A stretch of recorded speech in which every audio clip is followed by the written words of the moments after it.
Why should I vote in this upcoming election? Can my vote really make a difference? Does voting protect my right to life, liberty, and the pursuit of happiness? Does my vote affect generations to come? Vote like your life. Like your life depends on it. Hi, I'm Ashleigh Barnett. And I'm Suttle McLemore. Millions of people have died for the right to vote. And billions still cannot vote today. I know for me, Ashleigh, it's very important that my voice is heard regarding the issues that affect me. Yes, as well as our friends, families, and communities. I agree. So let's start by discussing why it's important to vote November 6th. Well, most importantly, it is our right as U.S. citizens to get to those polls, cast your ballot, and have your voice heard in these elections.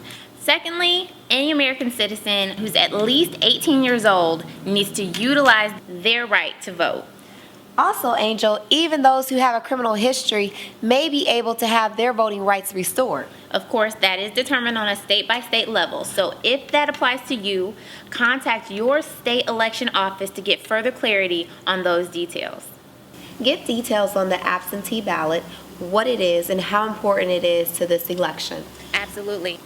Basically, your absentee ballot allows you to cast your vote prior to Election Day. So before November 6th, if you know you'll be out of town, if you know you have a family member that is in the hospital, that is not able to exercise their right to get up and get to those polls, they need to request an absentee ballot.